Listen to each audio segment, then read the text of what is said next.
नमस्कार दोस्तों, आपका स्वागत है मेरे इस चैनल RS ज्ञान 2.0 में। आज हम आपके सामने दिल्ली सल्तनत का हिस्ट्री का इम्पोर्टेंट चैप्टर का MCQ लेकर आए हैं, जो कि एग्ज़ाम के लिए बहुत ही इम्पोर्टेंट है। तो चलिए शुरू करते हैं। आपका पहला प्रश्न, कुतुब मीनार किस वास्तुकला का उदाहरण है? तो इंडो इस्लामिक वास्तुकला का उदाहरण है। क्वेश्चन नंबर 2 है, दिल्ली सल्तनत में राजस्व एकत्र करने के लिए उत्तरदायी अधिकारी कौन थे? तो नजीर थे।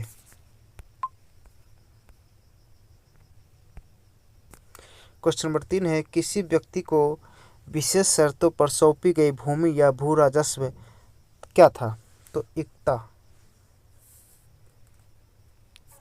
क्वेश्चन नंबर 4 है, सैन्य सेवा के लिए खरीदे गए विशेष दास क्या कहलाते थे? तो बंदगान कहलाते थे।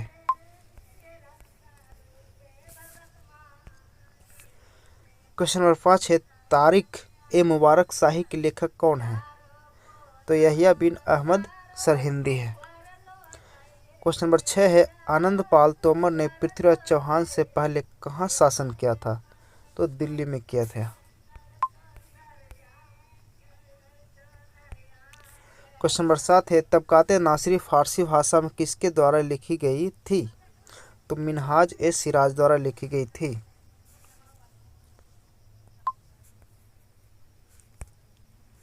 क्वेश्चन नंबर 8 है, दिल्ली सल्तनत के अंतर्गत ज़कात नामक धार्मिक कर किस पर लगाया जाता था? तो भारत में अमीर और समृद्ध मुसलमानों पर लगाया जाता था ज़कात नामक धार्मिक कर। क्वेश्चन नंबर 9 है, विद्वान धर्मशास्त्रियों और न्यायविदों से संबंधित कौन सा शब्द था?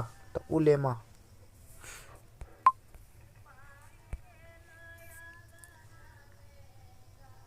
क्वेश्चन नंबर 10 है, दिल्ली सल्तनत के अधीन सूचना एवं गुप्तचर विभाग का प्रमुख कौन होता था? बरीद ए मुमालिक। दोस्तों, मैं आपका ज़्यादा टाइम नहीं लूँगा, फटाफट से क्वेश्चन आंसर मैं करवाते जाता हूँ, इसलिए देखते रहिए। क्वेश्चन नंबर 11, दीवान इंसा विभाग का प्रमुख कौन होता था? तो दबीर ए खास। क्वेश्चन नंबर 12 है, दिल्ली सल्तनत का वास्तविक संस्थापक कौन था? तो इल्तुतमिश। क्वेश्चन नंबर 13 है, इक्तादारी प्रणाली किसके द्वारा शुरू की गई थी? किसके द्वारा की गई थी? तो इल्तुतमिश द्वारा की गई थी। क्वेश्चन नंबर 14 है, दिल्ली सल्तनत की इक्तादारी प्रणाली का प्रभाव किस साम्राज्य पर था? तो बहमनी और विजयनगर साम्राज्य पर था।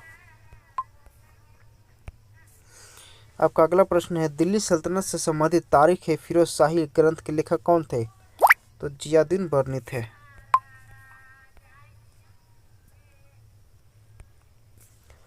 क्वेश्चन नंबर 16 है, कुतुब मीनार कहाँ स्थित है? कहाँ स्थित है? तो दिल्ली में। क्वेश्चन नंबर 17 है, कुतुब मीनार में मंजिलों की संख्या कितनी है? तो 5 मंजिला है। क्वेश्चन नंबर 18 है, दिल्ली के किस सुल्तान ने बंगाल को दिल्ली सल्तनत में मिला लिया और अपने बेटे बुगरा खां को राज्यपाल नियुक्त किया? तो बलबन ने।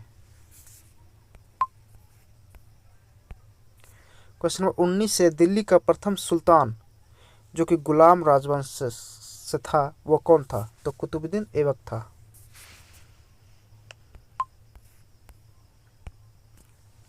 क्वेश्चन नंबर 20 है, दिल्ली सल्तनत में बलबन किसका गुलाम था? तो इल्तुतमिश का गुलाम था। क्वेश्चन नंबर 21 है, खदानों खजानों और युद्ध की लूट पर 5वां हिस्से का कर लगाया जाता था, वह क्या था? तो खम्स कर था। क्वेश्चन नंबर 22 है, दीवान इंसा का नेतृत्व किसके द्वारा किया जाता था? तो दबीर ए खास द्वारा किया जाता था। क्वेश्चन नंबर 23 है, दिल्ली सल्तनत में दीवान इंसा एक विभाग था शाही पत्राचार का, क्वेश्चन नंबर 24 है, दिल्ली सल्तनत के दौरान मुकदम या चौधरी का प्रयोग किसके लिए किया जाता था? तो ग्राम प्रधान के लिए किया जाता था।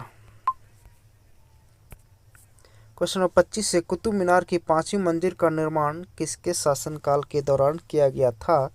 तो फिरोज शाह तुगलक के शासनकाल में। क्वेश्चन नंबर 26 से, विजयनगर साम्राज्य की स्थापना 1336 ईस्वी के समय दिल्ली का सुल्तान कौन था? तो मोहम्मद बिन तुगलक।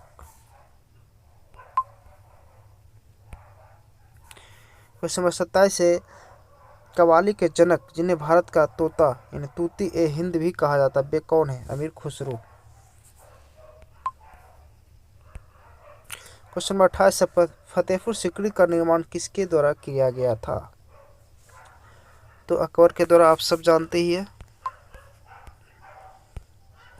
क्वेश्चन नंबर 29, दिल्ली सल्तनत में भूमि आवंटन यानी इक्ता व्यवस्था को क्या कहा जाता था? तो मुक्ति।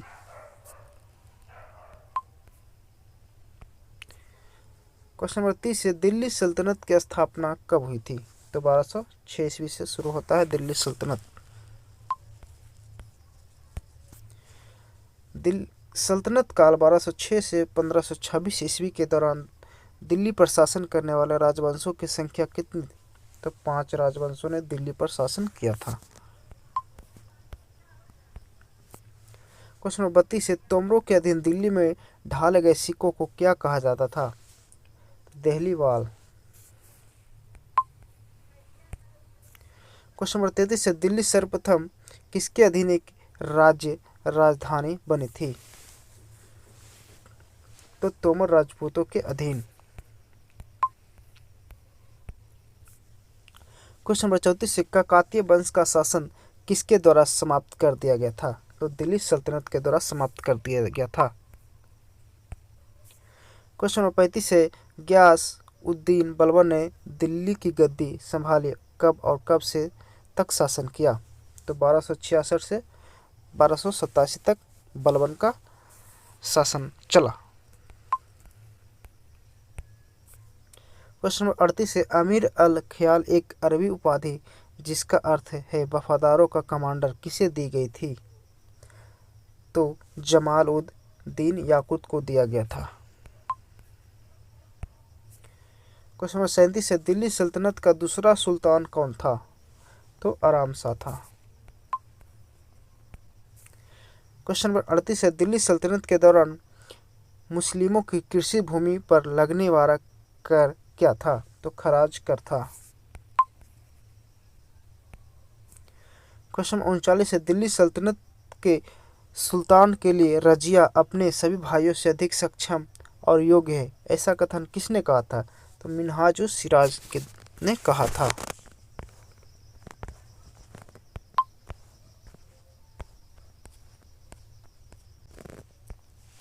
क्वेश्चन नंबर 40 है, जियाउद्दीन बर्नी ने अपना पहला वृत्तांत कब लिखा था? तो 1356 ईस्वी में लिखा था।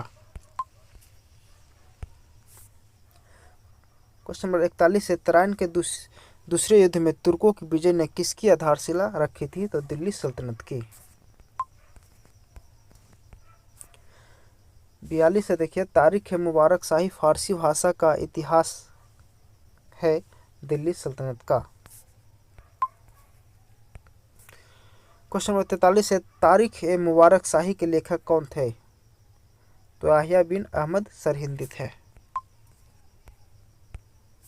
क्वेश्चन नंबर 44 है, दिल्ली के सुल्तानों द्वारा सैन्य सेवाओं के लिए खरीदे गए विशेष दासों को क्या कहा जाता था? तो बंदगान कहा जाता था। क्वेश्चन नंबर 45 है, दिल्ली सुल्तानों के अधीन प्रशासन की भाषा क्या थी? तो फारसी थी। क्वेश्चन नंबर 46, दिल्ली सुल्तानों के शासनकाल के दौरान पांडुलिपि बनाने के लिए कितने चरणों की आवश्यकता होती थी? तो 4 चरणों की आवश्यकता होती थी। क्वेश्चन नंबर 47 है, दिल्ली सल्तनत की पहली और एकमात्र महिला शासक कौन थी? तो रजिया सुल्तान थी। क्वेश्चन नंबर 48 है, दिल्ली सल्तनत में सैन्य विभाग को क्या कहा जाता था? तो दीवाने आरिज कहा जाता था। क्वेश्चन नंबर 49 है, दिल्ली सल्तनत में न्याय विभाग को क्या कहा जाता था? तो दीवाने काज़ाए मामले कहा जाता था। लास्ट क्वेश्चन देखिए दिल्ली सल्तनत का, दिल्ली सल्तनत में राज्य पत्राचार विभाग को क्या कहा जाता था? तो दीवाने ईसा। अगर वीडियो पसंद आए तो वीडियो को लाइक जरूर कर दे दोस्तों और शेयर भी कर दे। धन्यवाद दोस्तों।